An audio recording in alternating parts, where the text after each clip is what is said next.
I'm an embarrassment to the film bros. You're an embarrassment to me. The thing I thought was so obvious was, so this generic young girl wants to get the generic final boss and kill him because he killed her entire family. You right? Can't keep calling them generic young girl and generic final boss. That is who they are to me. Now, I predict this is Coke Zero. Oh, that's my girl right there. Is that your baby girl? Why did I say that? Sorry, no question about it. I don't know, brother. No question.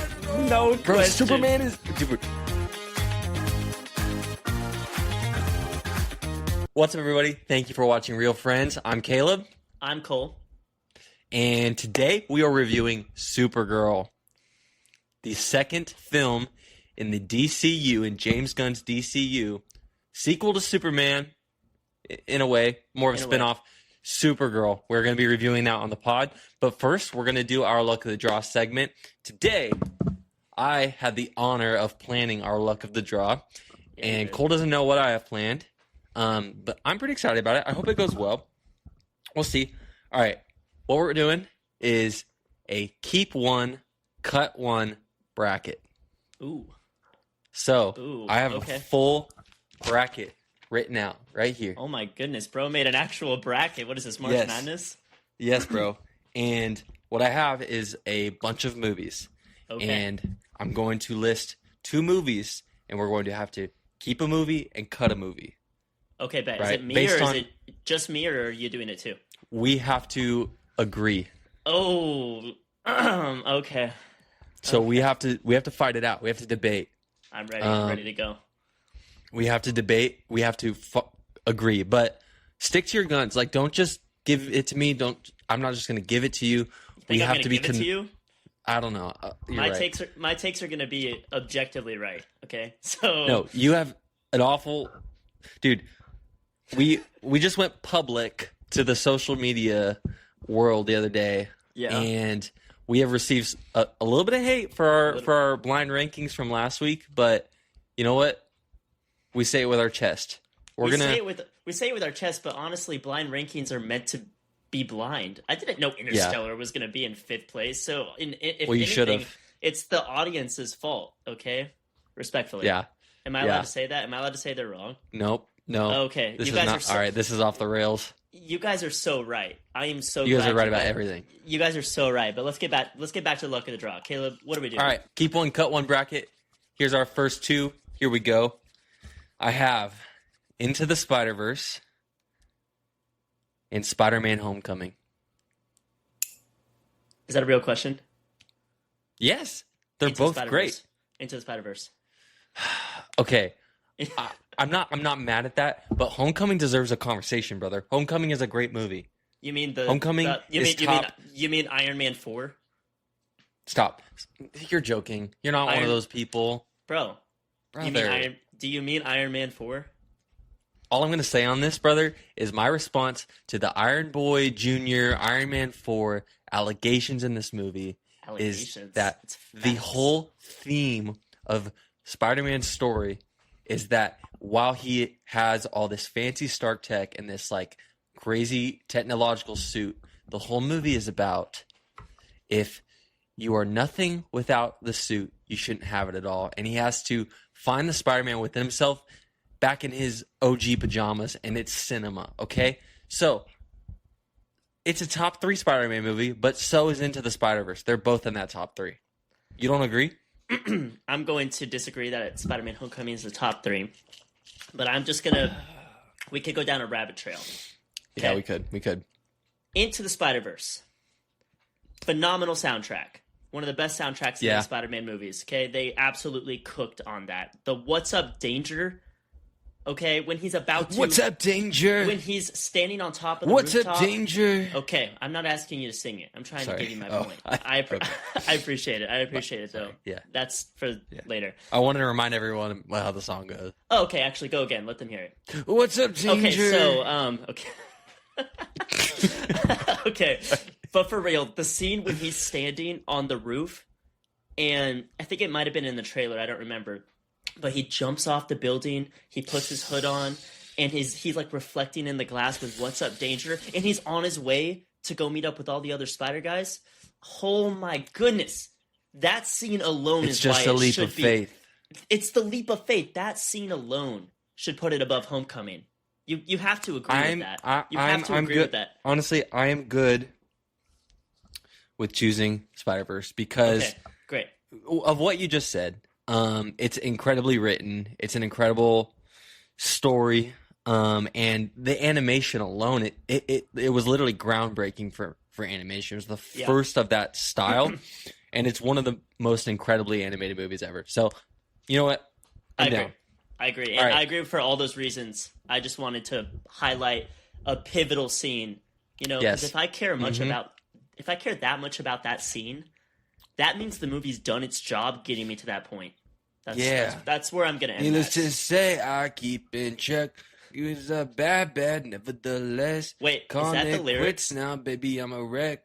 What? Are those the lyrics? I don't know. Sunflower. I don't. Sunflower. You must. Every time I need it for you. I want to ride you like a cruise.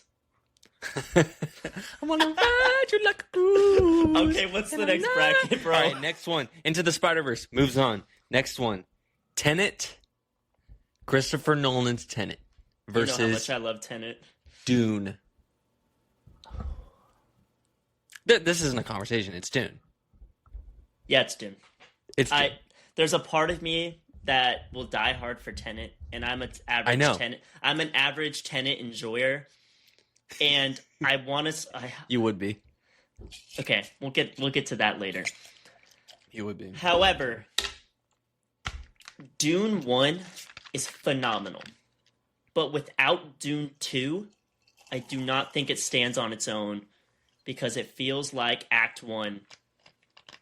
And right when you get to the end of that movie, you're like, okay, I hardly watched anything happen. But I love Dune. Don't get me wrong. I love Dune 1. I was so hyped when it came out. But without Dune 2, it is not the masterpiece that everyone says it is. To be fair, it's called Dune Part 2. So it's a Part 2. I think they're meant to kind of be together. 100%. But I agree. It doesn't stand neat.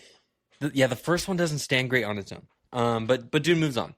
Yeah, rest in peace, Do you have anything else you want to say on that? I love Tenet, but I understand how confusing it is. It's not even top 5 Nolan, but it will always hold a special spot in my heart. So I love Tenet. You would like Tenet. All right. Next one is Toy Story 3 versus Superman 2025. James Gunn's Superman. Toy Story 3. Sorry. No question about it. I don't know, brother. No question. Bro, Superman is... Dude, do you like Superman? I do like Superman, but I don't glaze it as much as everyone does. Brother, that movie should be glazed. It's incredible, dude. That movie, oh my gosh. The only point I have... Okay, 2 points. One, I don't think we've fully done Superman right. Hot take here. Because Superman was kind of a simp in that movie. It was kind of a pushover. I loved it, don't get me wrong. And Are you seizing? Are you having a seizure? Just keep going. Okay, sorry. Just wanted to check on your health. One, I thought Lex Luthor was so stupid and so goofy in that movie. And I learned after the fact, that in the comics, he gets completely blinded by his judgment when it comes to Superman. I didn't know that. That was something new that just came to me, honestly, a week ago. Yeah. So that point right there can kind of excuse the goofiness. I really like Nicholas Hoult. But when I was watching it, maybe I need to give it a second rewatch. When I was watching it, I was like, well, this villain is so stupid. He's supposed to be extremely smart. Wow. He's supposed to be really smart, yet he's getting clouded by Superman, and he just can't take him down. And he was just ridiculous. And the political drama in the movie, I felt like was a little on the nose for what's going on in society right now. Which is fair. You know, those topics of discussion are important, and I'm not going to say I don't want to see it. But that was a big portion of the movie, and I didn't really care for it, especially since nobody was trying to hide that it was really based on current world affairs. So it had a little bit of an agenda, and I don't love it when films have an agenda.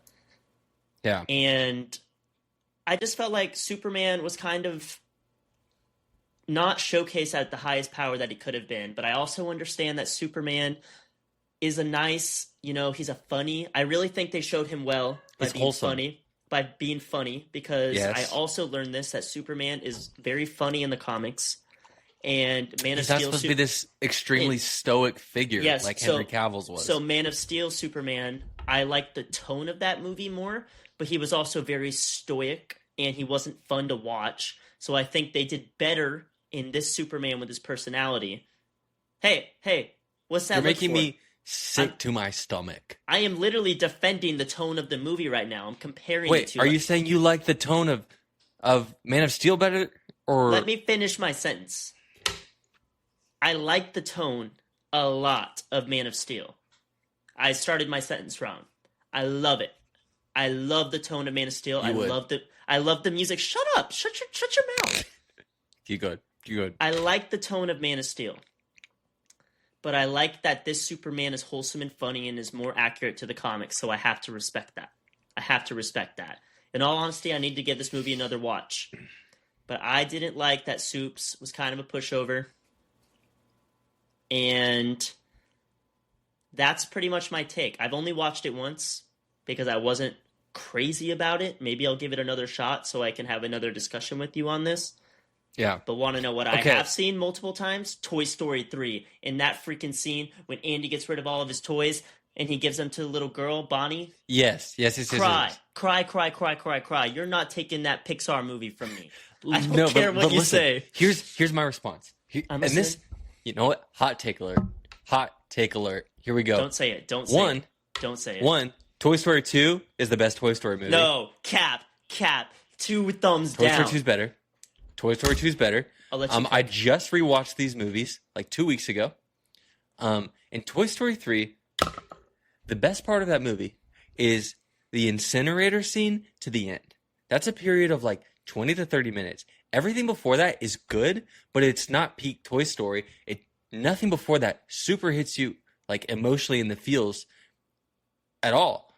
The incinerator scene is beautiful, hits you in the feels, and then, like you said, the scene where Andy gives his toys to Bonnie is cinema. It's beautiful. It's like incredible, Oscar worthy. I think I think this movie did get nominated, but it's better than that Toy Story scene makes 2. me understand why.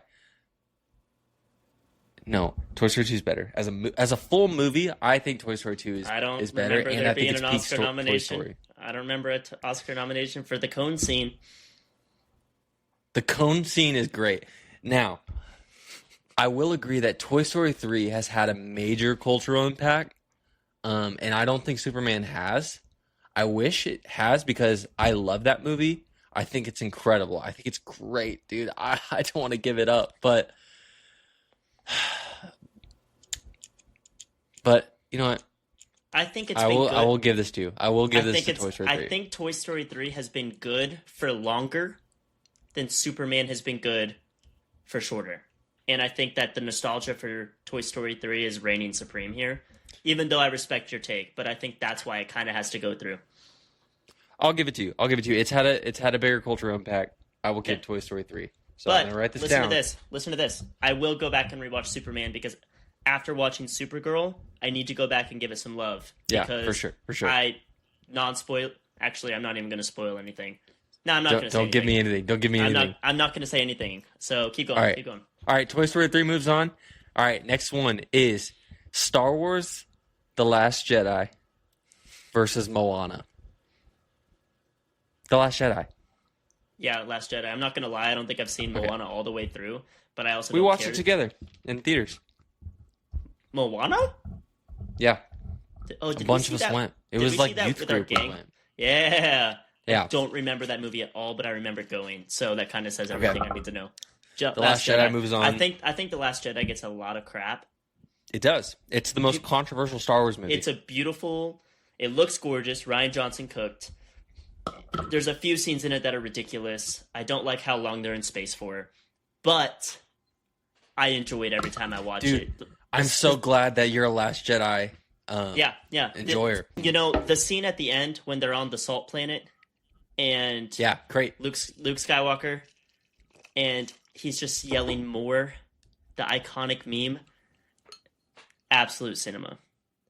I love Last Jedi. I think it's a lot of crap. I understand why it gets a lot of crap, but I also love that Star Wars movie. It's special when you get to see a Star Wars movie in theaters. Yes. And aside from the Rise of Skywalker, which like a billion thumbs down, I don't hate the new trilogy, but that's a conversation for later. I agree. I'm going to throw this in there. Last Jedi is a top 3 Star Wars movie. Let's move on. All right. Wait, The Last Jedi moves on. Okay, we'll talk about that later. That's crazy. The Last Jedi moves on. Oh. All right. Here we go. Other half of the ranking. Christopher Nolan's Interstellar versus Avengers Endgame. This is easy. Interstellar. Right? Of course. That's. I was not a conversation. I was afraid you were gonna say like something by Denis, like another Denis movie, because that would have actually made me think. No, Endgame is not even it. No, I love time does travel. not even get a conversation. I love time travel in the MCU. So, all right, Interstellar obviously moves on. Yeah, it's amazing. obviously. Next one. Trouble reading your handwriting? Frank, what is that? Hold on. That's what is that? So embarrassing. What is it? Chat, comment if you think Caleb needs to go back to high school. I do. The Seth Rogen's new movie, The Invite? No, brother. It's not even out yet. Can't be on the list, dummy. Frank, what is that? Call Riley and see if she can transcribe it.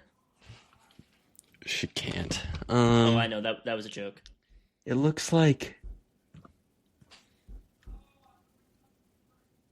Here, show it to me. Maybe I can read it. It's going to be backwards. I don't think so.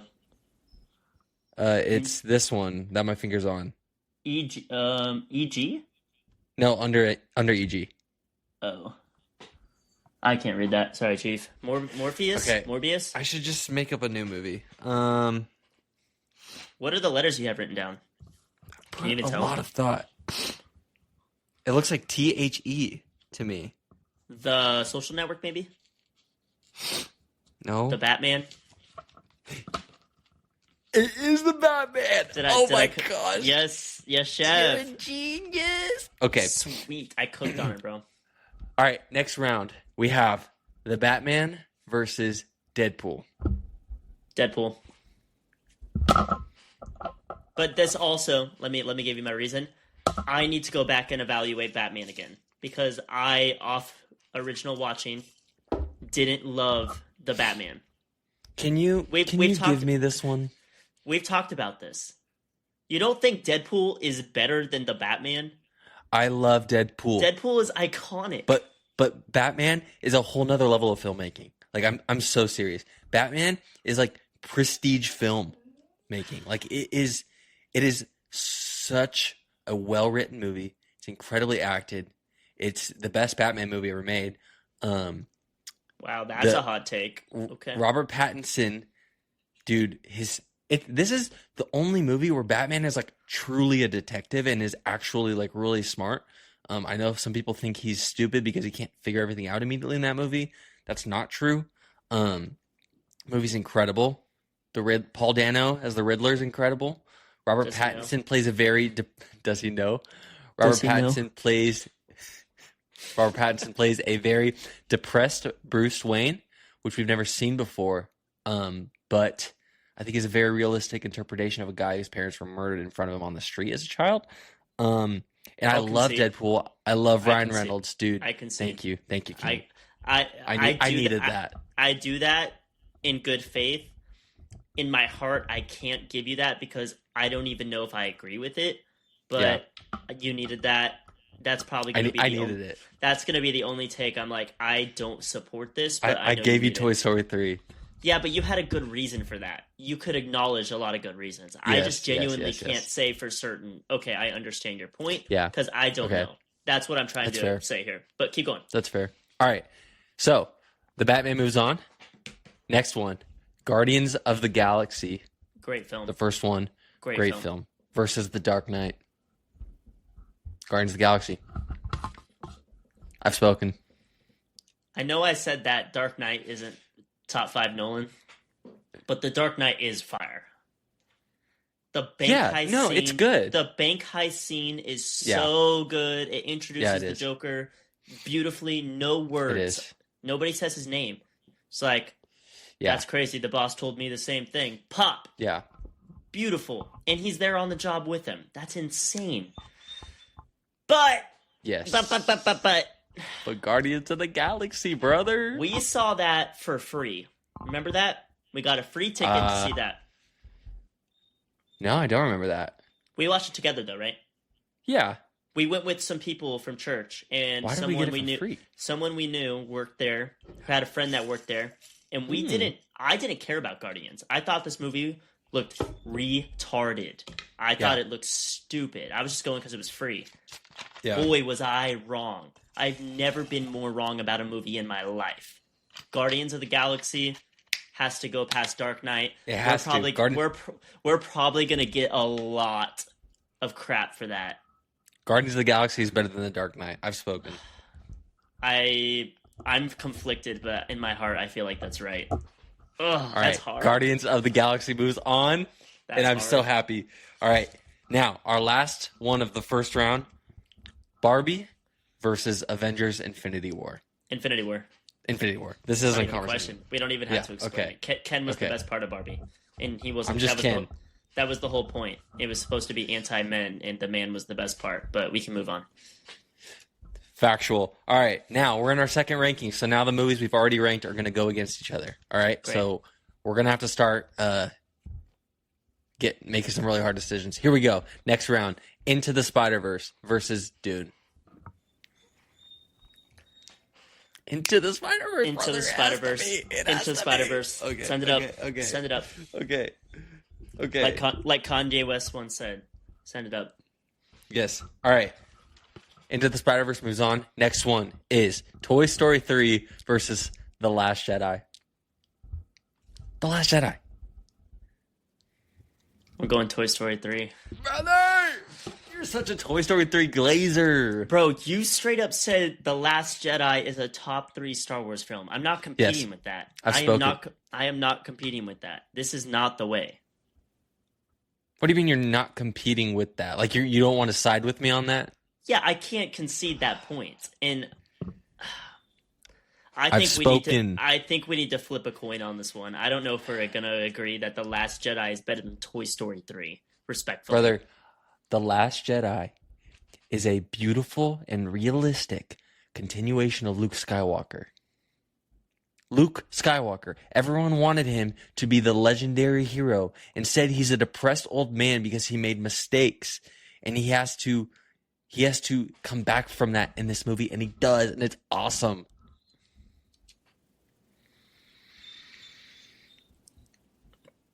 Do we have to agree on the bracket? We have to agree. This sucks. All right, let's flip a coin. I don't agree, but I also think your reasons are really good. Okay, I'm just gonna give it to you. Last Jedi. Thank you. Let's go, dude. I can't promise you it's gonna beat the other side, but I can say it can go up. Yeah. All right, so The Last Jedi moves on. All right, next one. Interstellar versus the Batman. Interstellar. Oh, that hurts. I love the Batman, but Interstellar is just like a whole nother league. Don't let me go, Murph. Oh my gosh. Okay, Interstellar moves on, obviously. Next one. Guardians of the Galaxy versus Avengers Infinity War. Infinity War. It has to be Infinity War. Dude, Infinity War was the moment we were waiting for. The second Guardians of the Galaxy ended. When are we seeing Rocket Raccoon and what's his name? Ant-Man in the same room? When? They were never in the same room, pal. Oh. Who was... Wait, yes, they were in Endgame, but not in Infinity War. Oh, that's so embarrassing. I'll give you another chance. No, I'll just get. How about Star-Lord with Iron Man and Spider-Man? Sure, we'll say who. Yeah, I've already embarrassed myself enough. Let's move on. Let's move on. All right, we're just gonna brush past that. All right, so Infinity War moves on. All right, this is for the final. This isn't the final round, but this sets up the final round. Okay, it's the final four. Final four. So we have Spider-Man Into the Spider-Verse versus Star Wars: The Last Jedi. Spider-Verse. No question. Sorry. I'm not conceding on this point. I'm going to give it to you. I know I need to agree. But you don't want to. I love The Last Jedi, but I love Spider-Verse. We're going to have a real talk about this at some point. Yes. And you have a problem. I do, but The Last Jedi does have weak points. Canto Bight is a weak point. The Rose storyline. Spider-Verse has no weak points. So Spider-Verse goes on. The Rose arc is a huge weak point. Sorry to interrupt you. The Rose arc is a huge weak point. Yeah. That's what drops so many points for me. Yes. The freaking scene when her and Finn are on that planet looking at the races. Bro, the kiss scene? Do you remember the kiss scene? Did they kiss on that planet?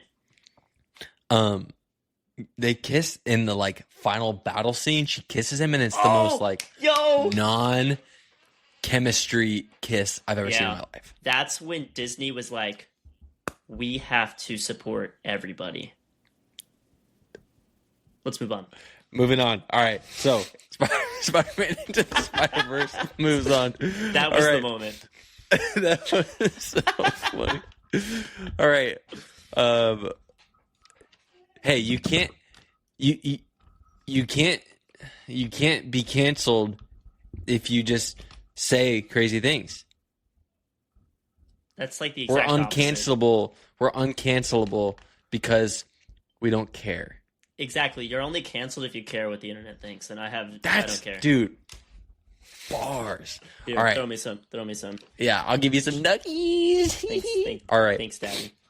Now, this one is so hard, dude. I'm not looking forward to this.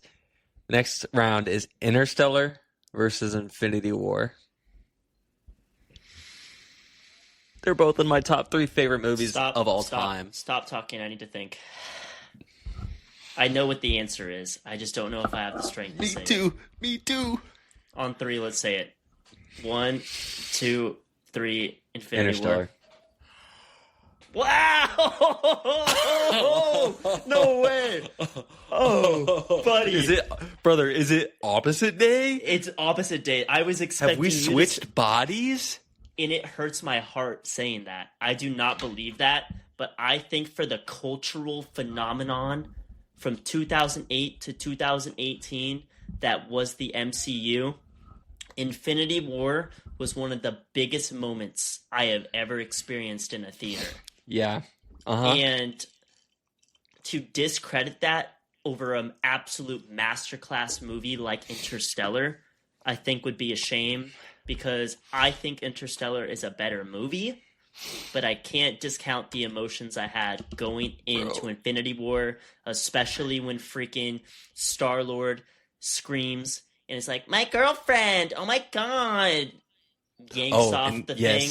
Yes, it ruins it all. Oh my. And then Doctor Strange is like, yeah, this was the only timeline that worked. Like, what? Yeah, it's cinema, dude. So, but dude, I'm the Marvel guy. I'm the superhero guy. I know. And I say Interstellar, dude. I mean, I've never even seen Interstellar in a theater, and I agree with you. Infinity War was like incredible. It was magical, right? Or yeah, stop.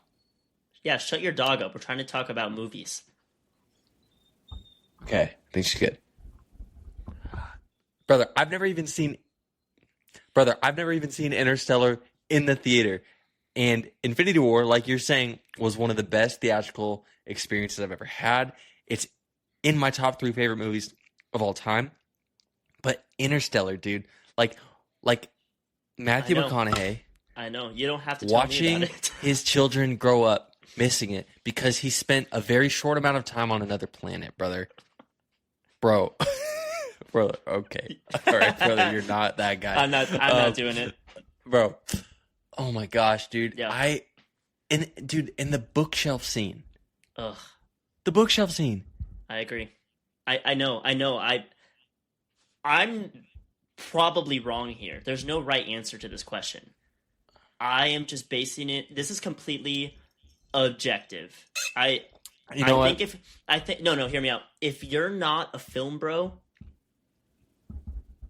I think you're gonna choose Infinity War. But if you're a film bro, you're choosing Interstellar and every other movie sucks. That's just I'm trying to think objectively here. My heart Yeah. wants Interstellar.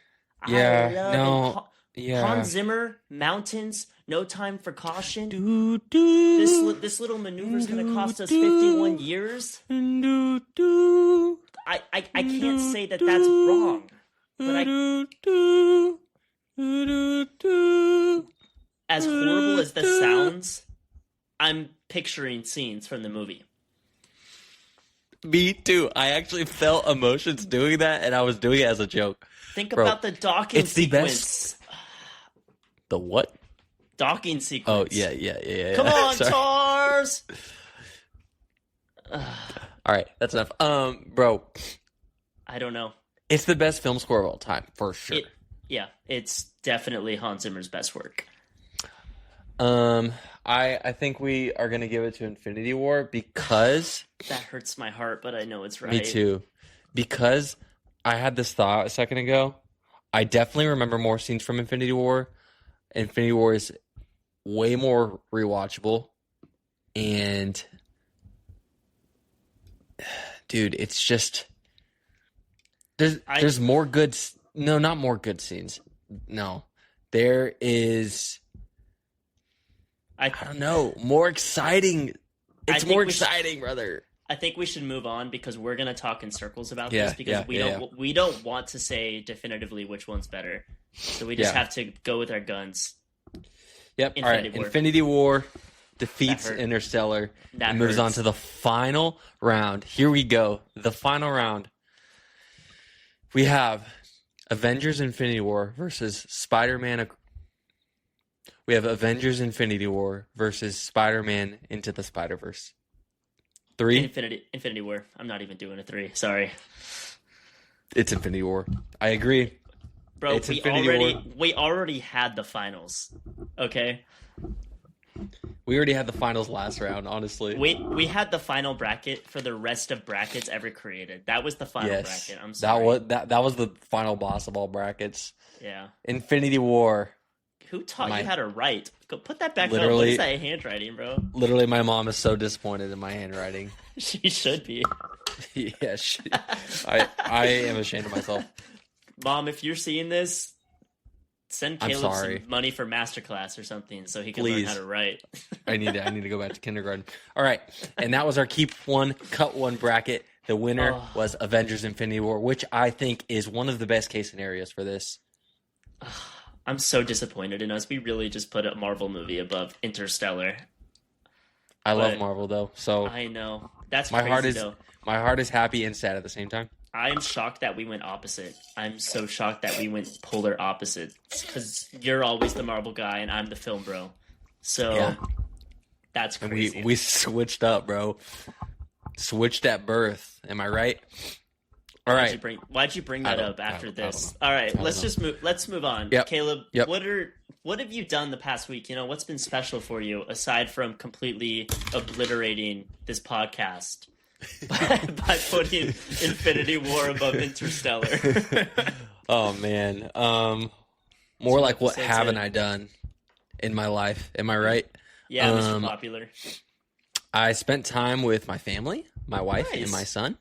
Which is my favorite thing to do. I love it. What have we done? What did we do Saturday? Today's Sunday. What did we do yesterday? We just kind of spent quality time together. You know, it's been a really busy couple weeks for us. Between, you know, working our jobs, and then I've been working a lot with you on this, and all that's kind of been going on. So it was nice. I just kind of took yesterday and just spent quality time with them, which was awesome. Good. We watched The Bear. We started season 4 of The Bear. Nice. So how are you feeling? It's really good. I think season 4 is great so far. I'm only like 3 episodes in, but I think it's great. Complete side note. Well, complete in relation. We should do a reaction, or not a reaction, but we should do a discussion of the episode Gary about John Bernthal. Ooh, that dropped I want to watch it. In between 4 and 5, and then we should both watch the first episode and then discuss it. Like, that would be dope. Because we both love The Bear, and we need more John Bernthal. So, just a little side note. Anything with John Bernthal is instant cinema. Yes, so, sir. We've been doing that. Another fun update. We got real mics. Yeah, we did. Look at this. Sure, we did. Sure. You can leave now. Bro. Don't talk to me like that. Bro, sure. Sponsor us, please. Listen. We have improved our audio so much with these microphones. I'm so happy. We're slowly becoming a podcast. So that's what's been going on with me. What about you, Cole? What's been going on in life? I watched this podcast back, and I'm learning how to not say every 5 seconds. So that's been a win. I've actually been editing myself in the brain, which is pretty great. So you've been doing really great. Have you noticed it that I haven't been saying ums? I've been working on it. I've been really trying to be very thoughtful about the words. Yeah. Sadly, I didn't listen to myself and put contacts in because you can still see the ring lights. So that kind of sucks. But that's because my luggage is stranded in Charlotte Airport. It is? Yeah. Did I not tell you that yet? No. So I got back from my flight on Tuesday last week, and it was delayed. Long story short, I'm an idiot and thought that my bag was going to go to the baggage claim. And in reality, I sat at the airport for 3 hours at my layover when I could have just went to the jetway and grabbed it. So my bag is in Charlotte, and I've sent in multiple inquiries to grab it. And they have sent me 2 emails, both at 5:30 in the morning, saying, "We have not found your bag yet." I'm like, bruh, I gave you every piece of information you need. All I want is my toiletry bag because my toothbrush is in there, my contact case. I just said, that's the first one. And I'm just pissed because my blanket's in there too. My Spider-Man blanket had this thing since I was like 12 years old. Oh no, and sucks. if I lose that, I'm gonna be so sad. If I lose anything in that bag, that's gonna be the one that I'm really sad about. So I'm praying I can get it back. Dude, I'm sorry. I'll be praying for that. You got stolen? I don't think it got stolen. I'm genuinely baffled that they haven't found it because when they valet check your bag at the gate because they don't think they have enough room on the plane just to pull it out of the overhead, they give you a red ticket, and if you lose it, you file a claim and give them the ticket number, which is directly associated to a ticket they attach to the bag. So unless someone stole my bag, there's nowhere it should be aside from lost and found and on a plane to me yesterday. It should not be that hard to find, genuinely. Dang. So that's rough. I'm hoping I can get it pretty quick. No promises. Yeah. So that sucks. But I would say the highlight of my week was getting to go to Disney yesterday. My buddy Ryan, he just started a theme park channel called Theme Park Daddies. Subscribe below. Theme Park Daddies. Subscribe to him. He's been a huge supporter of the podcast. He keeps telling me, bro, keep it going. He's been engaging with our content a lot. So he's sick. a longtime friend, too. He's a longtime friend, too. I've known Ryan for like 10, 12 years. He's been awesome. And him and his wife were so awesome, and they were able to get me into Disney World for free yesterday. Oh, that's sick. With all the parks, park hopper pass, so sick. Wow. And the whole point of getting in there was to do a coffee crawl across all 5 Joffreys, which is Disney's coffee chain, at each park in Disney Springs. And we started at 8 a.m. And I had group to get to. I had small group to get to in the evening, so I had to bounce early. So I only got to do 3 of them. Busy day. Yeah, dude, it was busy, and we didn't even finish them by the time I left at like 5:30, which was insane. Wow. So we got to ride a bunch of rides. I think we got a little caught up in the Disney hype, so that's kind of on us for not prioritizing the I don't blame you.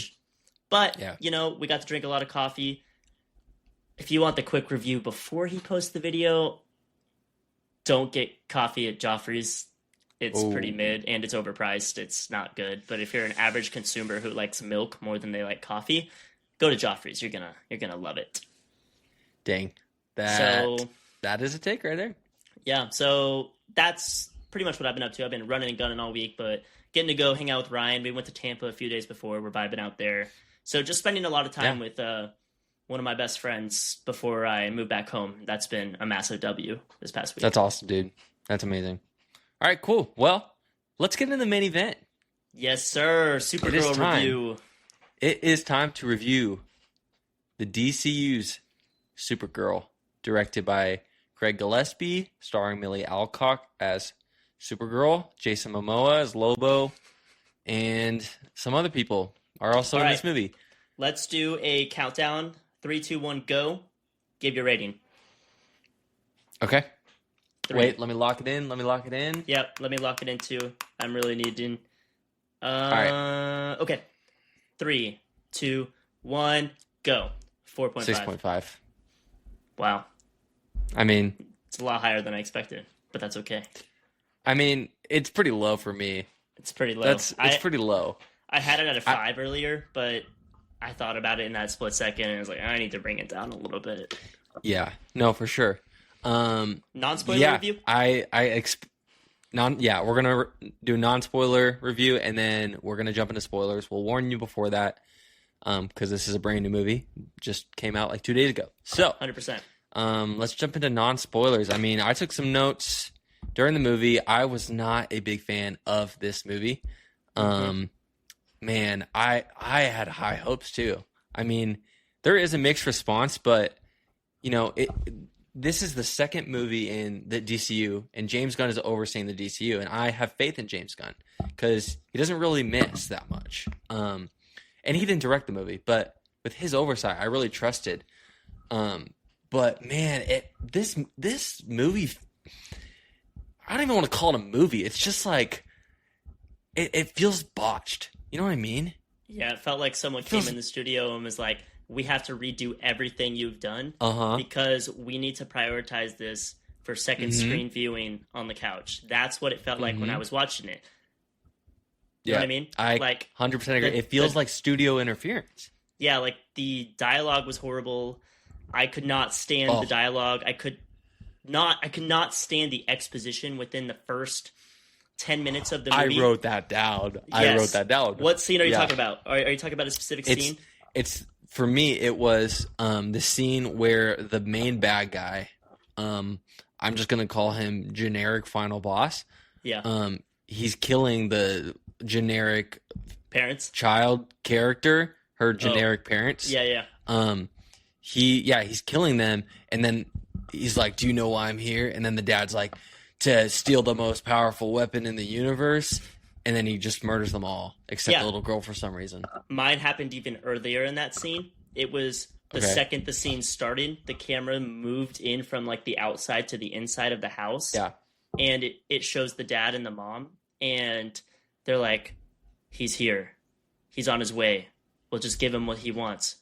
Well, yes, I remember that. The second I heard that dialogue, it clicked in my brain. This is not the movie I'm expecting it to be. This is going to be hot trash. It was that early in the movie because the montage at the beginning was fire.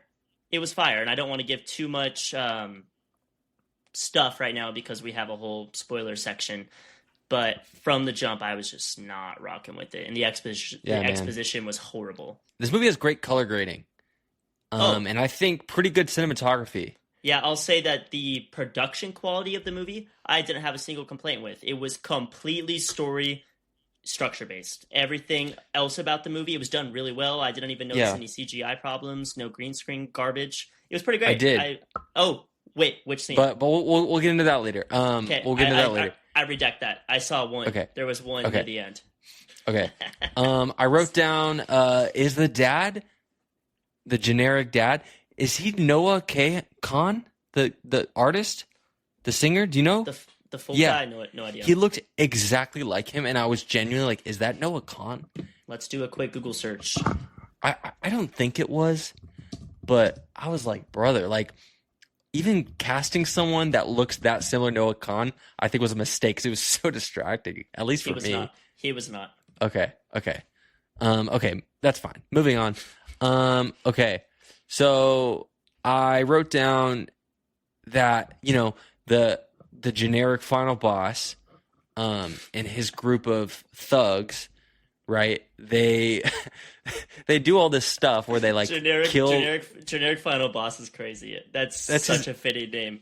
I don't know what his actual name is. I don't either. He's the most generic thing I've ever seen. There was multiple very obvious conveniences that were clearly just there to set up the story and the plot. without spoiling it, there's a main character in this movie who something happens to them that it was just the most obvious setup for why Supergirl would get involved in this at all. And it was like painful how on the nose and obvious it was. It hurt my soul. Yeah, 100%. Give me some of your thoughts. Give me some of your thoughts. I thought the little girl who's supposed to be like one of the lead characters was so annoying in the whole movie. She had the most plot armor out of anyone, especially in the final scene.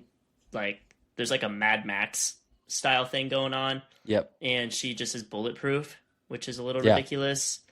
Mm-hmm.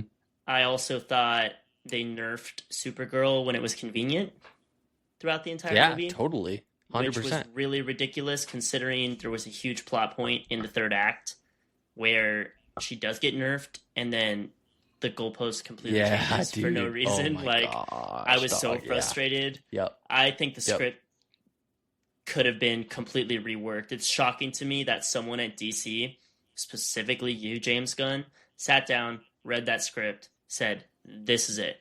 This is what we're going with. Let's shoot this. No rewrites. Are you kidding me? Are you kidding me? They decided that was what they were going to shoot. That was horrible writing. The writing was atrocious. I hated the dialogue. I did not care about anything. However, I will say, to give it a positive, I liked the montage in the beginning showing Supergirl. That was great. I don't want to get it too into spoilers. But I do think they did a good job of portraying a teenage angst, fight the power type of character who's very clearly going through something to polarize and show the opposite of Superman. I think they... Yeah. I think they were... I don't think they hit it properly, but I could see the threads and I appreciated it because that's what I wanted when I saw the trailer. And the branding was all for it. I just think it fell really flat. I wrote something similar down. And this is more of a universe decision more than it is this movie, but I love the fact that they didn't just make Supergirl the same character as Superman but a girl, you know? Yeah. Like in the Supergirl CW series, I don't know if you remember. She's so sweet and nice. She's just Superman as a girl. And I think it's cool that they made the decision like we're not just going to do that. Like this is going to be a completely different character with a completely different vibe. Because she has a completely different backstory than Superman, and it's totally understandable why she ended up the way she is. She ended up, you know, very, like depressed. She's drinking. She's kind of just getting lost in her own like issues. But honestly, man, I feel like this movie wanted to be rated R, but the studio wouldn't allow it. So true. And then they were trying to be super edgy, but it came off very kiddish edgy. It came off very like we are PG-13, and you know, we'll show her, you know, beating people up and being mean and stuff. But it's just it was very teenager. Like her attitude was very teenager girl, very cringy teenage girl. Yes. Yeah. And everything flat in the movie, it felt like they wanted to make an R-rated, like, actually edgy character out of this and movie out of this. But I think they were like, nah, we have to have this be as broad as possible to make as much money as possible. We want this to be a big summer movie. We want our cinematic universe to kind of explode. So you're going to have to make a story about a really depressed, edgy character in the context of PG-13, and it did not work, dude. It was rough to watch. That's a great. Thanks. Yeah, I also think that this movie, it's Guardians of the Galaxy in its vibe.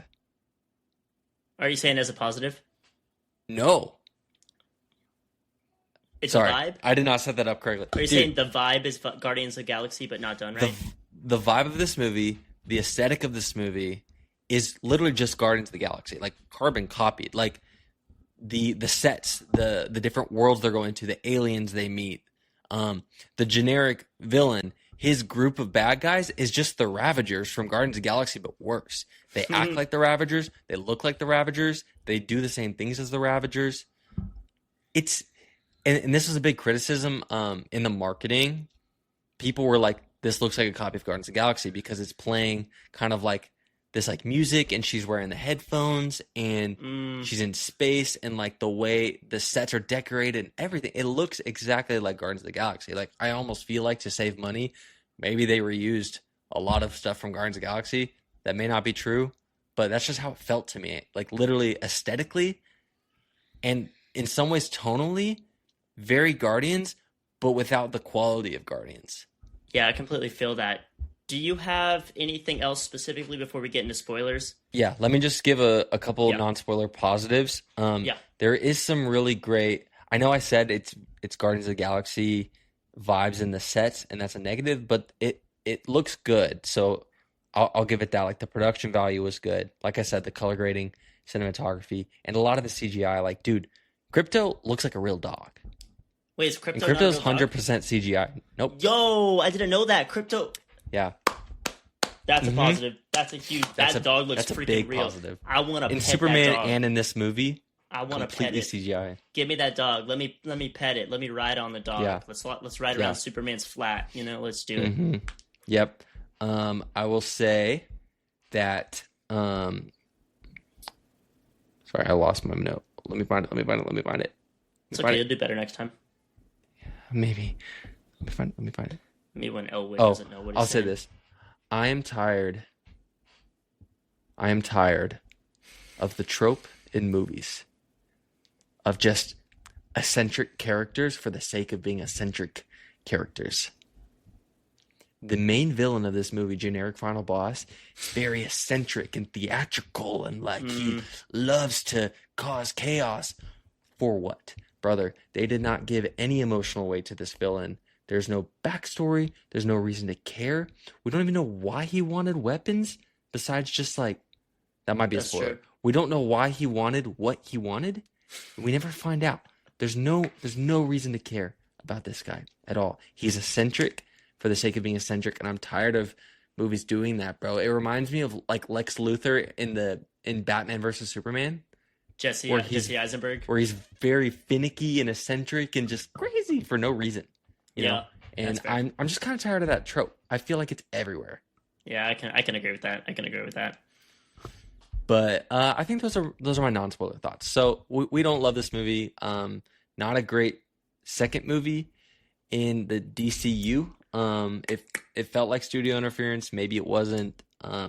But when James Gunn is directing, I'm sure he kind of just does what he wants because he is the studio, and it turns out great. So maybe this movie would have been better if James Gunn directed it.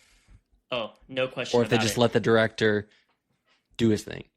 All right, let's just get straight into spoilers here. Yep. So spoiler warning for Supergirl. If you have not seen it, come back and watch this after you see it. Or if you don't care about spoilers, then I don't blame you. My camera moved, but I think we're back in order. I kicked it. Sorry, people. So, I think the script was just doomed from the beginning. Like I said, the script is your rule book for not losing track of the plot. And if the script was bad from the get-go, I think it's just a matter of writing. And I don't even know, James Gunn could have fixed that, but if he was in charge of it, it was not Absolute Cinema. Put it back. Sorry. Are you serious? Was that bait? Was that bait? It was rage bait. Sorry. That was rage bait. I think the movie was doomed to fail if that was the script that they came up with. So, pretty garbage. I think this young girl showing up in every scene, screwing up everything, was ridiculous. Yeah. I can kind of understand her motive for wanting to kill this guy, for killing her family. I will say it was really funny. It felt super real when her brother jumped out and scared her, and then he dies.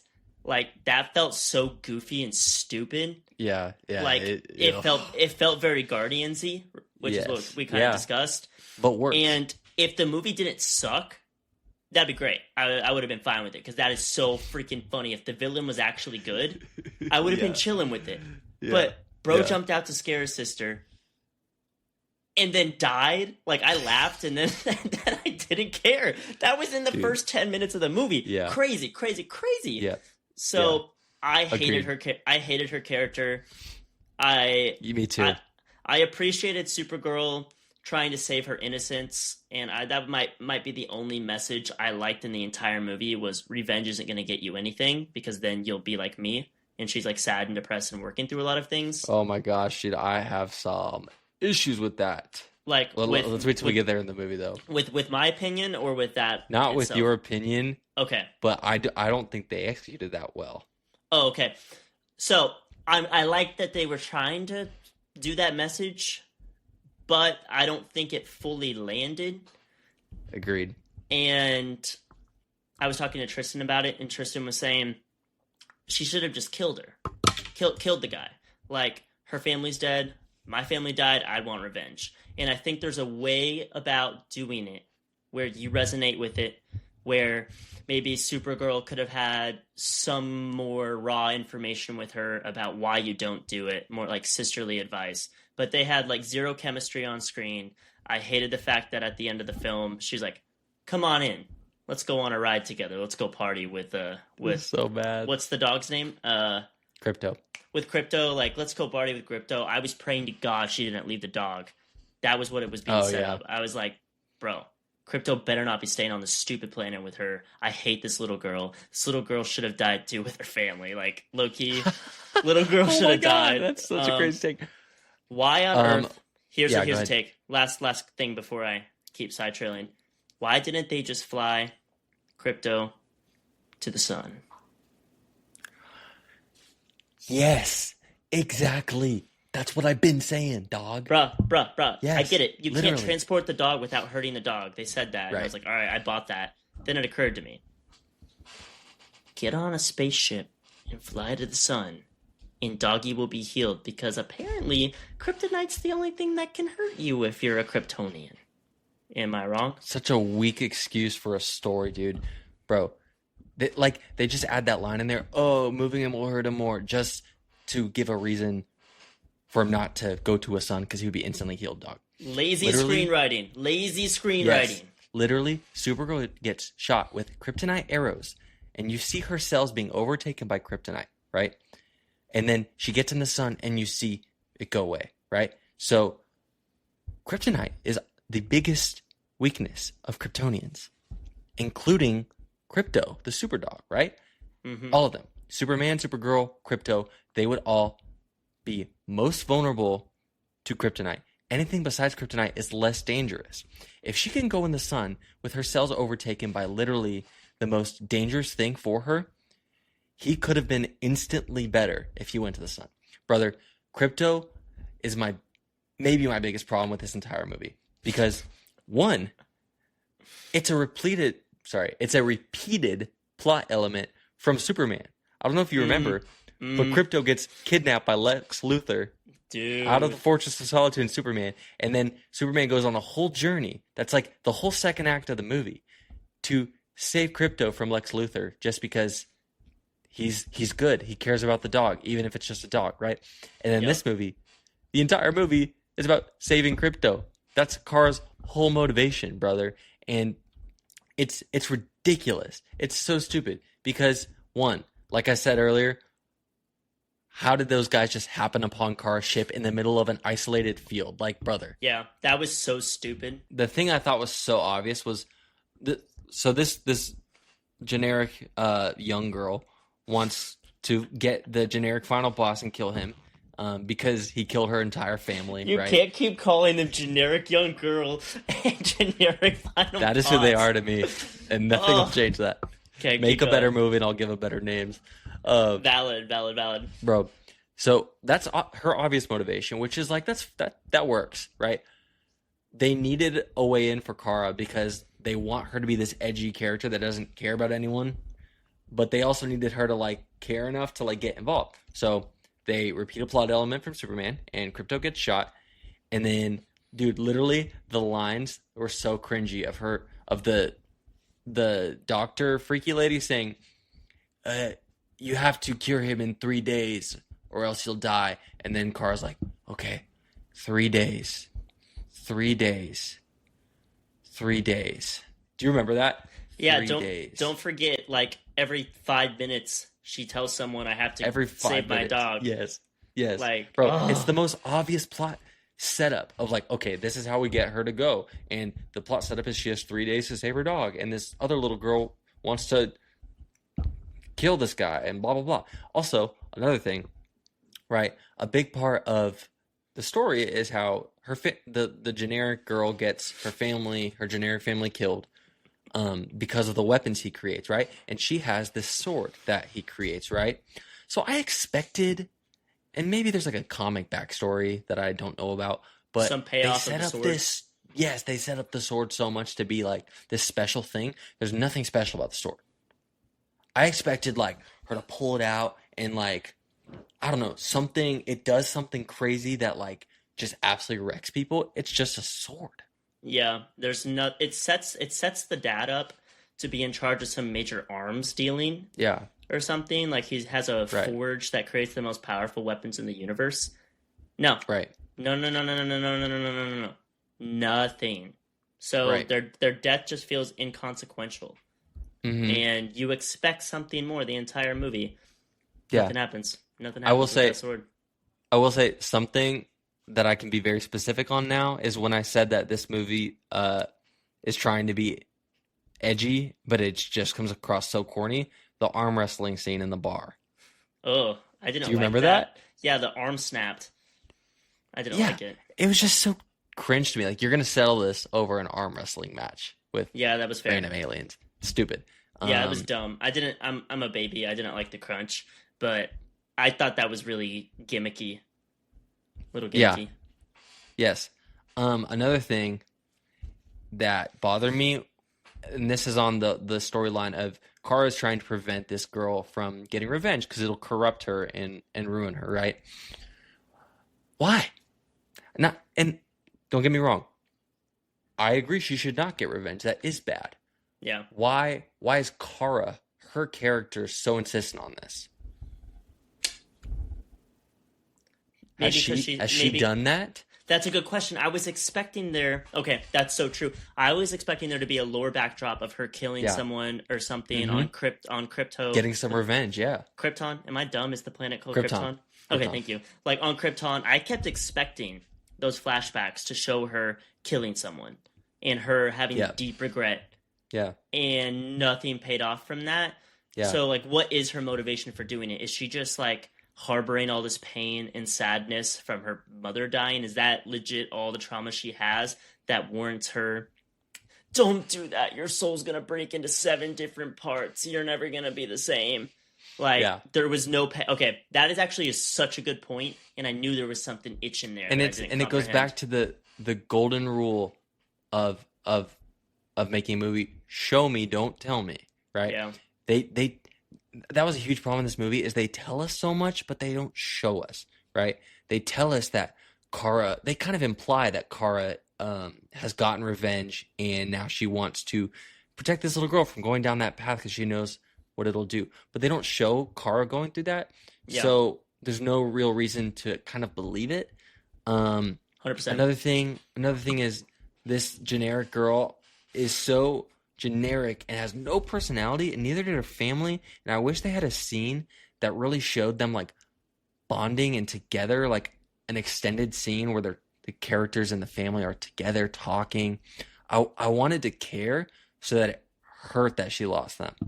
Yeah, that's true. There was no reason why the opening scene mattered to any of us with the whole family dying. Right. So without that, there's like zero stakes, and there's nothing for us to be like, all right, this little girl's family died. I'm invested. Right. Not at all. Mm-hmm. Not at all. I agree with that. I agree with that. Another thing I wrote this down in all caps because it pissed me off. When this little generic girl is locked in the prison with Lobo, and they have those spikes that are poisoned, right? That will kill you. Literally, her main storyline is how she shouldn't go murder someone because it'll corrupt her. She kill him? The guard, do you remember? The prison guard? Did she slam his head? His head and slammed it on that poison needle and murdered him. There was no weight to that. We didn't see that affect her. She murdered someone, and you could say it's in like self-defense. She was trying to defend herself. Still, dog, that would affect you. You killed someone, right? There's no weight to it at all. And then they still try to harp on, don't kill, don't do this. It's going to ruin you. She already killed someone. She already killed this prison guard. And yeah, it was in defense. That's fine. I'm not even saying it wasn't like a moral killing. I'm just saying that ship has sailed. Don't get revenge. Don't give that up, right? That ship has sailed, dog. She already killed someone. She already kind of gave up her innocence in that way. You know what they say, the first murder is the hardest. After that, it gets easier. I did not enjoy Lobo in this movie. I thought he was good comedic relief, but remember what I told you about Thor: Love and Thunder. Thor: Love and Thunder was good because of how bad it was. And I enjoyed it very much. Okay. Lobo made you laugh because of how cheesy he was. Bro, Lobo was so stupid. He had zero character motivation. He shows up in the back of that tavern, chilling, smoking a cigar. He goes up to the counter. Supergirl starts flirting with him. Hey, big boy, sun's looking real low. And out of nowhere, you know, little Miss generic Asian chick walks up. Hey, I wanna go avenge my daddy. Get out of here, little girl. I want to go get my daddy. And then he pops in like 3 more times, only when the story needs him. And what's his motivation? Why is he mad at this dude? Who does he align to? Why is he supposed to be funny? What was the point of his character? There was no point to his character. I wrote down everything with Lobo is about aura rather than character. Put him up. Frick. Not him. That's so embarrassing. Frick. I need to learn how to use it. Absolute cinema. He is the embodiment of aura. He serves no other purpose in this movie. He serves no other purpose. And also like to help move the plot forward in certain ways. He reminds me of Drax a little bit. Like a way worse version of Drax. Yeah. Like, Drax is redeemable. We love Drax. Drax is funny. Drax says out-of-pocket stuff, but he fits in the story. He fits inside of the Guardian's story. He is a Guardian of the Galaxy. Yeah. Lobo is not. Yeah. He's in this movie so they could have a movie star in the role. Yeah. Because there's no other big stars in this movie. They wanted Jason Momoa, and they needed some comedic relief, and he's kind of just another eccentric character, though. Yeah. Yeah, that's true. He's he's slightly less generic, but like he still kind of is. Did he remind you of Kiss at all? Like with the tongue in the face paint? I didn't think of that, but I totally see that now that you're saying it. That's all I was thinking about when I saw him. You just think of Ozzy Osbourne? Yeah. I don't think that's Kiss. That's Kiss. No. Kiss, I don't know who is Kiss, but Ozzy Osbourne is Black Sabbath. No. Yeah. No, I'm looking this up right now. Look it up. You're about to be wrong. Osbourne. The people in the Schwartz comments are gonna show you that I'm right. Frick, I'm wrong. I don't know who's in Kiss. I don't keep Google up. Immediately said Ozzy Osbourne has never been a member of Kiss. Black Sabbath, bro. All right. Look up who the lead singer of Kiss is. I need to know. Okay, lead singer of... Is it Ozzy Osbourne? Kiss. It's not. It is Paul Stanley and Gene Simmons. I was thinking of Gene Simmons. That's what I was thinking of. Chat, was bro thinking of Gene Simmons, or is he capping? I'm not gaffing. All right, let's move on. You. I will say, this is my biggest positive with the movie. Positive alert. And I can't believe we've forgotten to talk about this. This was like a decent chunk of the movie. I'm ready. Kara's backstory on Krypton. Best part of the movie. Yeah, that was the part I was the most engaged in. I was hoping for more, like I said, like what happened there that made her so edgy and sad. Mom died. I think that motivation was kind of stupid. I'm not saying it's bad. I'm not saying that's not a motivation. It's not just mom died though. She lost her entire planet. She lost everyone besides Krypton. Okay, that's fair. Superman didn't have to deal with that. You're right. Yeah. Yeah, and that's why she's not like him, is because he went as a baby and immediately was raised by a loving family in Kansas, she literally had like a full life and family that all died. It all got destroyed, and then she's sent to Earth. I'm redacting that. Didn't she say she, like, as a kid, she didn't care? Life moved on? I'm almost positive that was a line where she said, I didn't know anything better. I thought that's what she said. I don't even think she was she was alive when that happened. Because, remember? But it still happened because she wasn't there when it happened to Krypton, but she was there when it happened to the floating city. Because everyone got sick and died. Okay, that's fair. Okay, so you're talking about the fact that everyone was getting sick, not the fact that... I probably misspoke, yeah. No, you're fine. Okay, that makes sense. Because in the backstory, she says, I was just a little kid. Yeah. You know, I was just carrying on, so that didn't really have any weight for her. I can understand the plague taking over and, like, her being sad about all that, but I was still waiting for more of a reason for her to be like, you can't kill. So I was a little let down with that, but I will say I was the most interested in the movie when I was on Krypton, learning the lore of the Kryptonians. So that was a huge positive. And I loved all the Clark scenes when we get to see Superman. Yes, I wish there was more stuff on Earth when we get to see her acclimating. And here's a positive I really did like. Me too. Was whenever she lands and Clark's like, blah, blah, blah, blah, blah. You're about to be getting your powers probably right about now. And then it cuts to her in the house and she's like staring outwardly. And I love this scene. This might be cringy, but I love the scene of her like hearing all the noises because like her hearing is insane and she's in like one of the busiest places on Earth. Bam. I didn't catch that, but that's cool. Headphones come on, and that kind of sets up the idea that like she uses music to drown out the noise, which is why she loves all the punk rock, you know, like fight the power type music. It's loud. And I thought that was a cool way to like show and not tell that she loves music because she is just constantly having sensory problems. And then her playing around in the room with Crypto. I love that scene. I thought that was a really good detail. That was my favorite scene in the movie right there. Yeah. I found myself very invested in Kara's backstory, in her relationship with her parents. I honestly wish we got a movie about that. And then her coming to Earth, and like you said, her getting acclimated with Earth and Clark. Like, that's the movie I wish this was. Because that I felt like that was like the heart of the movie, and that was something that like didn't get too affected by the studio. I think a lot of this was just like generic superhero BS to be a big summer movie, but that was like there was heart and good writing and like good characters. Kind of that was like something they showed me, and I bought it. 100%. I agree. I loved all the Krypton stuff.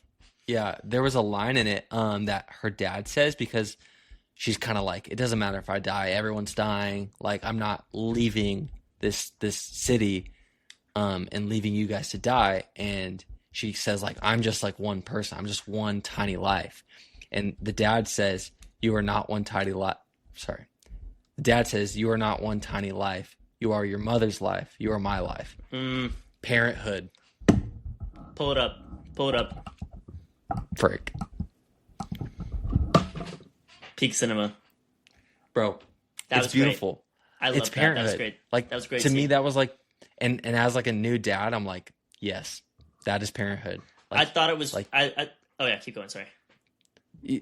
Parenthood. Like he, like my baby. You're not just one tiny life. Like you're not just some, you know, to a lot of people, he's just a baby. To us, to me and my wife, he's like our life now, right? It's like everything is for him. Everything's about him. And I love that they were like, no, you need to live. Like, we care about you living, not about us living. So I love that. It's really interesting to me because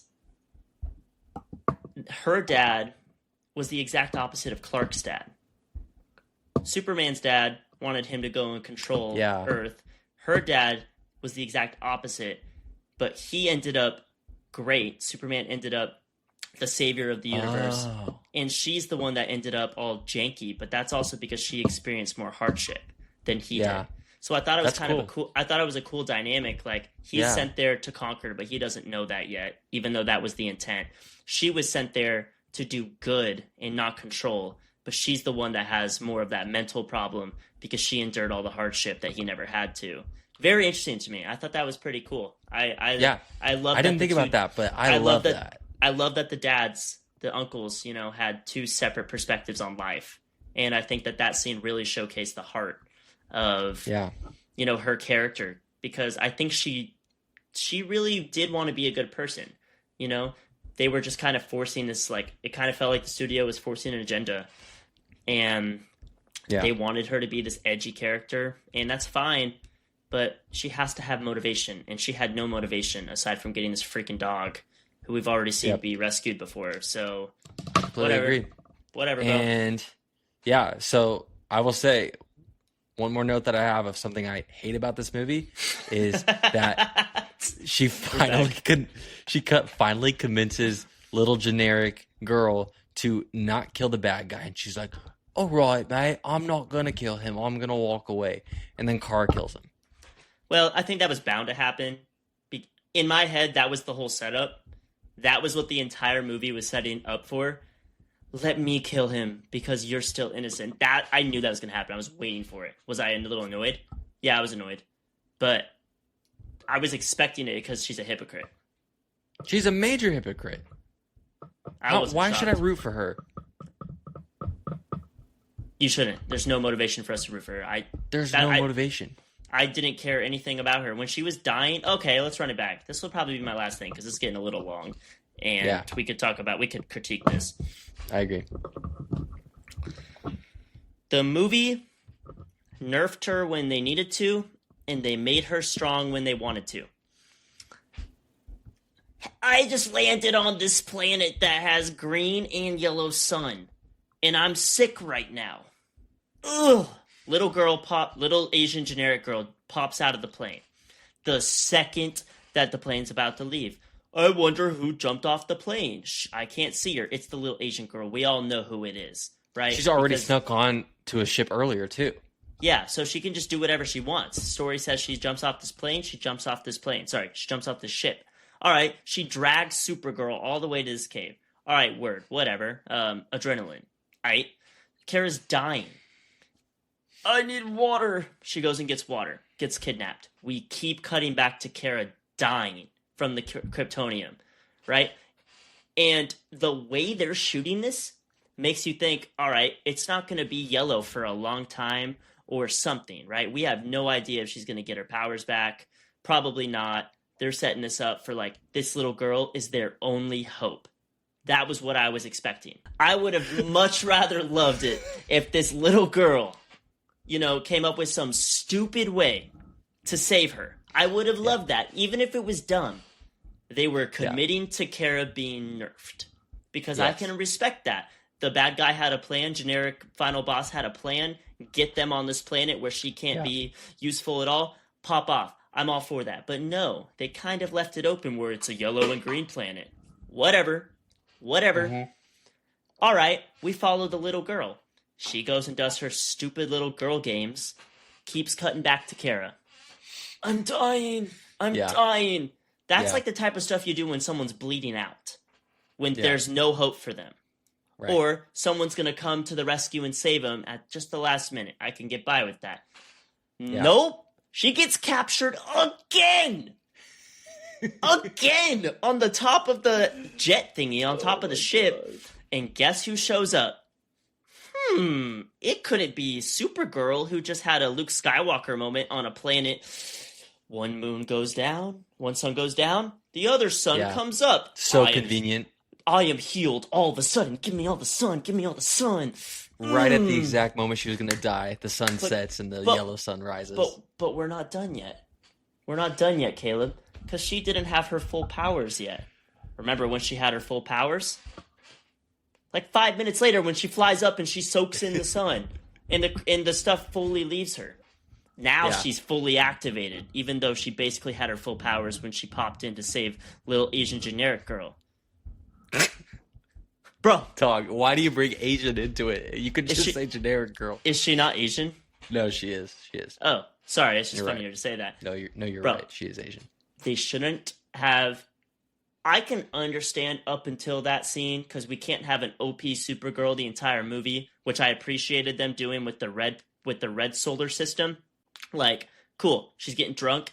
We see that she's completely nerfed. She's doing that to herself. She's useless to save the Yeah, that crypto made at that sense. moment. That's dope. I'm all for that. You can't have an overpowered Supergirl in this type of movie.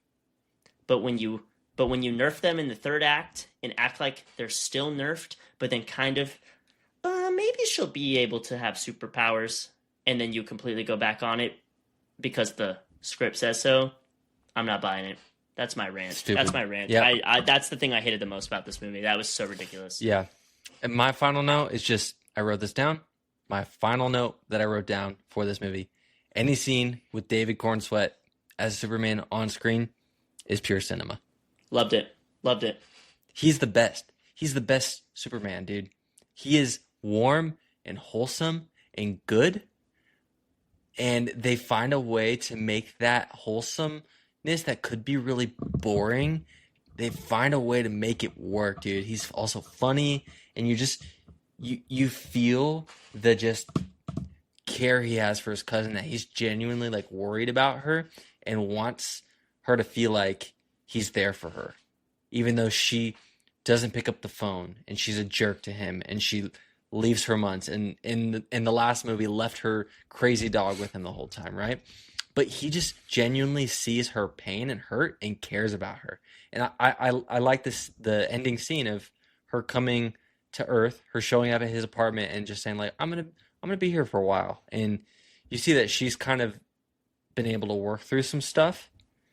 And it's already been confirmed, the Superman sequel that comes out next year, Man of Tomorrow, Supergirl's in it. She's in it. So I'm excited to see that. James Gunn is directing that movie. So praise God. I think it'll actually be good, and hopefully we'll be able to actually see Millie Alcock, who's an awesome actress, be able to have some really great material to work with and be in a great movie. Hopefully they have great on-screen chemistry just from the few scenes we've seen them in, like the end of Superman. Love that scene. Like, that's what made me so hyped for Supergirl, because she's completely psycho and he's completely chill. You know, that's a great meshing, and I'm hype. I didn't know the sequel was confirmed, so pop off. It comes out like a year from now. So sweet. And James Gunn's directing it, so I believe. Just get a good screenwriter. Just please get a good screenwriter, James. That's all we're asking. Just don't screw it up. Yeah. Yep. But yeah, that's a Supergirl review. Dope. I'm glad we got to talk about it. Me and Caleb were kind of avoiding it all day. All day we were like, don't talk about it. It's kind of funny because I sent him a text and said, we're seeing an IMAX? Yes or no? He said no. I was like, understood. In my heart, all I said was no. I kind of knew what he meant when he said no, and I was kind of fishing. And I'm glad I didn't waste my money to see it in IMAX. I'm not letting you spend money on IMAX for this movie. Yep, I appreciate it. I would have let you do it for maybe Disclosure Day, even though we didn't love that movie. It's Spielberg. I would not let you. I would not let you for this movie, dog. It is not worth it. It's not worth it.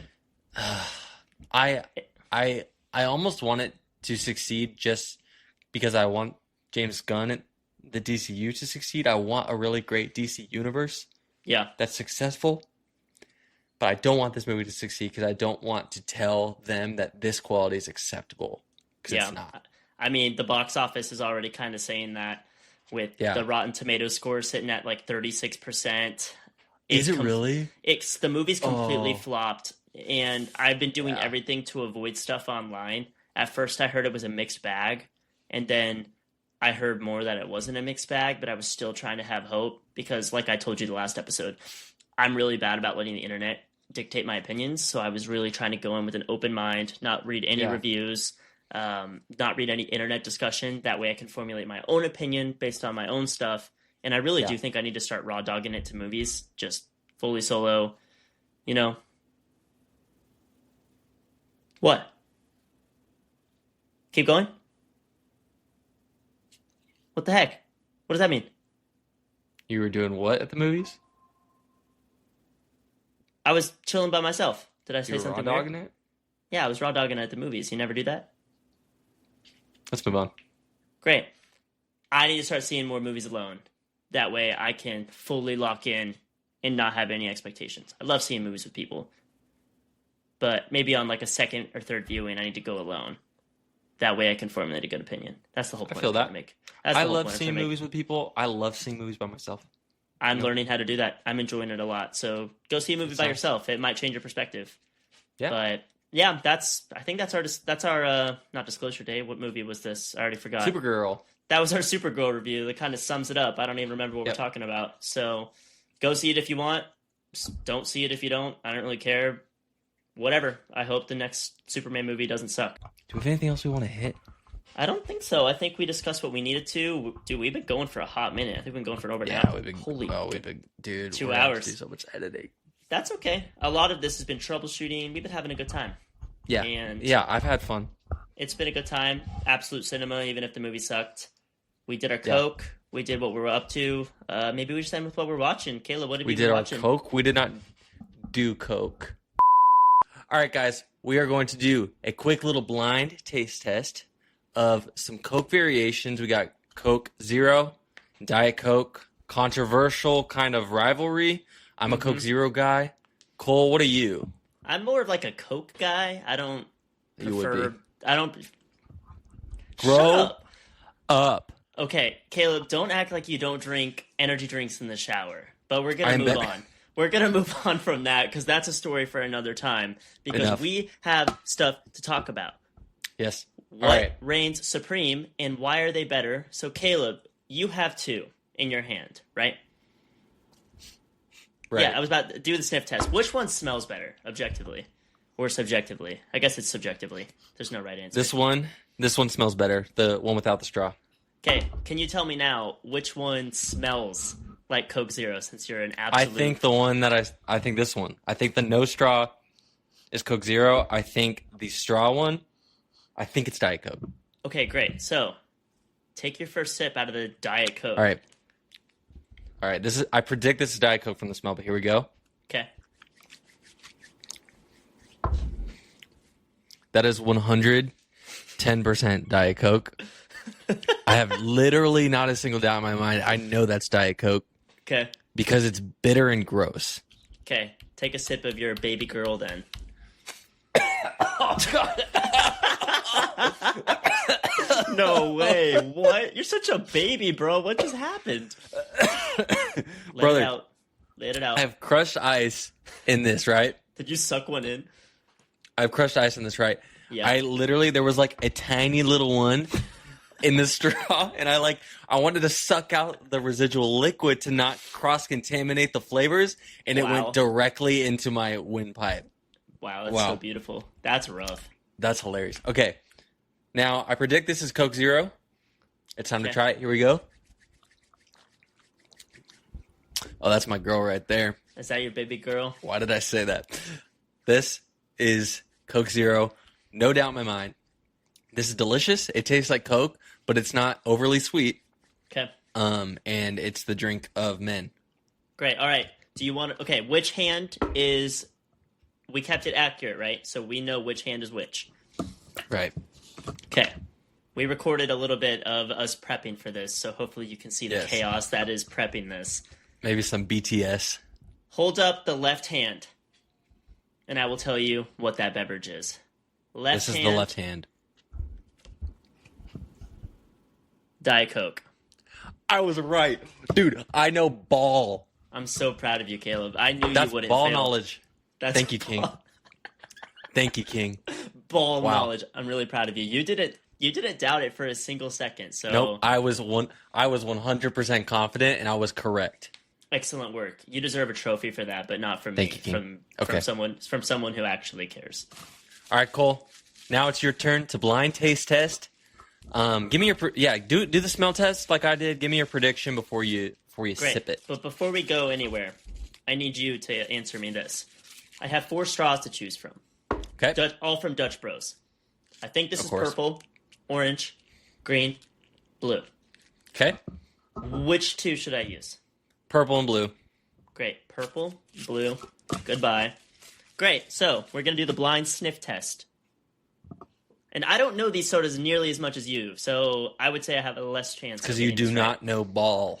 It's because you I drink don't. It's sugary little sodas that give you diabetes. It's because I don't drink diet or fake diet, which is Coke Zero, that had to rebrand itself from its own brand because it needed to be a different diet. It needed to be a different type of diet. You know nothing. There's nothing. There's diet soda. You know nothing. Oh my gosh, let's drink Coke. Let's drink classic Coke. Oh, the women want Coke. Let's drink Diet Coke. The men need something completely different. Let's make Coke Zero. That's what this is. You know nothing. Okay, what do you think that is? I think this is Diet Coke. Okay. Wait, are you gonna put the straws in them and stuff? I'm just smelling. God, right, just let me have this. Sorry. I actually can't give you a prediction from this because I don't know them like that. So. Okay, no predictions. No predictions. Diet Coke is not good. Everyone that drinks Diet Coke wants attention. Everyone that drinks Diet Coke wants attention. Shut up. You don't okay. All right, that's blue. This is blue. Describe it for me. Tell me what are the notes of flavors? This is Coke Zero. Why? I just need to taste to confirm, and I'll explain. Okay. This is Diet Coke. All right. Explain. Okay. Coke Zero. It has this, like, smooth creaminess to it. I haven't had a lot of Coke Zero, but from what I recall, it's smooth and creamy. Unless I'm cooked. I could be so wrong here. I'm not even rage baiting. I've never once drank Coke Zero and thought that this tastes smooth and creamy. Wait. And I drink Coke Zero every single day. I gotta go back in. I'm not even trying to be dramatic here. You know nothing. Sorry, I'm just rage baiting at this point. Now I'm changing my mind. So now the smooth and creamy one is Diet Coke? Yeah, because this one tastes more familiar. This is the one that I know. And I haven't drank hardly any Coke Zero. Can I guide you in this a little bit? Can I give you a hint? Yeah, what's the hint? How are you going to help me taste this? Diet Coke is very bitter. Coke Zero tastes sweeter, but not as sweet as like classic Coke. So neither of these taste bitter, Caleb. Neither. Does one taste sweeter than the other? Final answer, Diet Coke. King of Clubs is Diet Coke. I guessed right. Yes, sir. Cinema. Just for the record, everybody, this is King of Clubs. This is how me and Tristan labeled it. And this was the card that was under the Diet Coke. I am really shocked that I got that right because I was so set. Okay, that's why it tasted creamy and whatever, because that's what I'm used to tasting when I drink Diet Coke. I don't drink Diet Coke a lot. So let's get in there and give you the tasting notes for the Coke Zero. Okay. Yeah, sip it. Give me that ASMR. I will agree with you. Sorry. Oh, that's nice. That's nice. I kind of exaggerated because there's no ice, so it's just we'll do an extra charge for that, for the ASMR.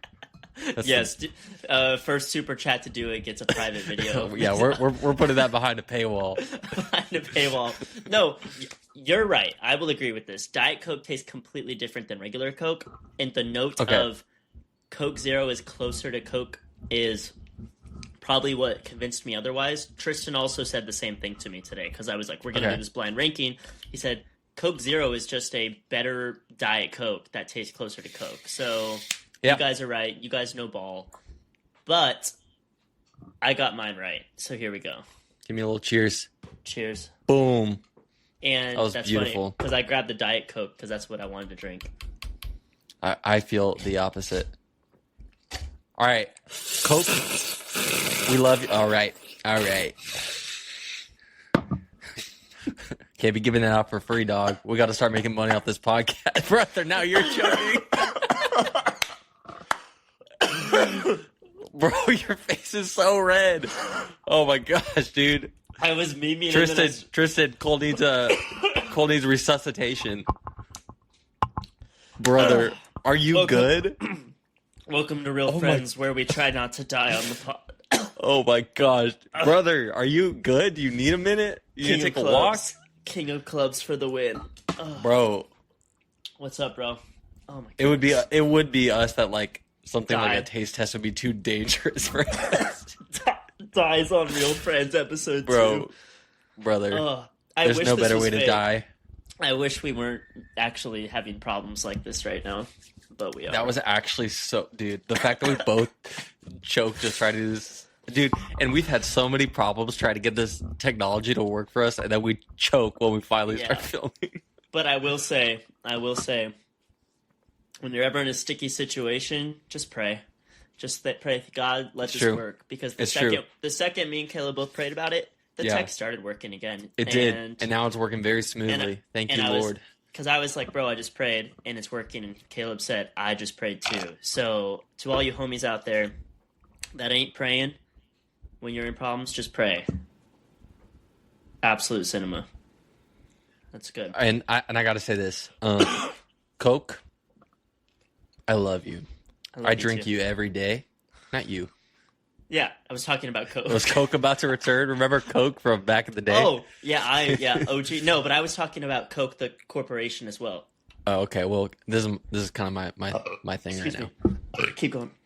All right. Coke, I love you. I drink you every day. I drink zero sugar of you. I drink cherry of you. I've given you I've definitely given you a lot of thousands of dollars over my life. So if you want to sponsor us, that'd be cool. I love you. Yeah. That's all I have to say on that. Can I talk now? Yes, sir. We drink Coke. Or at least I did. I don't know. Don't act like you're better than me because you're drinking Coke Zero all the time. Coke Zero is the elite beverage. And grow up. So, I do want to say, I want to say thank you to everyone that has watched so far. Thank you to everyone that's subscribed, that's followed us on our socials, that's left a comment, reposted, liked. It really means a lot. We're just getting started, and we're in this just to be friends and talk about things we love, and hopefully provide kind of a community for you to do that, and hopefully we can feel like you're friends. And we're grateful. Like we received a combined like 5,000 views so far on our clips, which is crazy. Like, it's so early on, and we did not expect that. So thank you just for watching and following and being a part, and leave us feedback. Tell us how it can be better. And we're just going to keep doing it, keep getting better, and hang out with us, follow along. We're going to release every Monday. So yeah, we're figuring things out as we go, and we're having fun doing it. The most important thing that we do on this podcast is enjoy spending time together. So everything else is a bonus. And totally. You guys, if you guys are watching this, that's awesome. That means we're doing something right. So if you're interested in like us reviewing specific content, going back to oldies, if you want us to like review the Arrowverse, which is something we've talked about doing, is just going back and discussing the Flash, Arrow, Legends of Tomorrow, all those shows. Like, those are the types of things we geek out. It doesn't just have to be new content. I definitely don't want to just talk about new content. So yeah, dude, it'd be cool to do that. It'd be cool to do like a MCU rewatch, maybe like a Christopher Nolan marathon. Like, there's all kinds of cool stuff. We need to get this guy on Spielberg, because last week, even if he seemed like he was a day one disclosure day Spielberg boy, Caleb, I think you got to do it. How many films have you seen by Spielberg? Dude, I've seen a grand total of 2 Steven Spielberg. And one of them Disclosure Day. No one's going to take me serious after this. Yeah, one of them's Disclosure Day, the other one's Indiana Jones. Did he only direct one Indiana Jones? Great question. I have no idea. I know he did the first one. If he did multiple, then I've seen those ones. But yeah. It's crazy. So, Caleb reached out to me 2 months ago. Hey, man, I want to do a film podcast with you. I'm like, bet. 2 months later, he's only seen one Spielberg movie. I'm an embarrassment to the film bros. You're an embarrassment to me. You should be embarrassed. Yeah. Every time you walk on the street, you should think, does he know? Does he know? Does he know? Well, again, thanks everyone, brother. Sorry, bro. Does he know? Close us out, bro. Just say the line. Yeah, thanks so much for watching. Hope you enjoyed our Supergirl review. Hope you enjoyed our blind ranking. We had a lot of fun doing it, and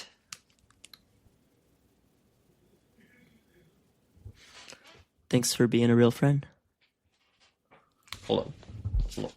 Why are you laughing? That was going to be a fire ending right there. Oh, here. Guardians of the Galaxy is better than The Dark Knight. Thanks for being a real friend. Goodbye. Thanks for being a real friend. See you, Caleb.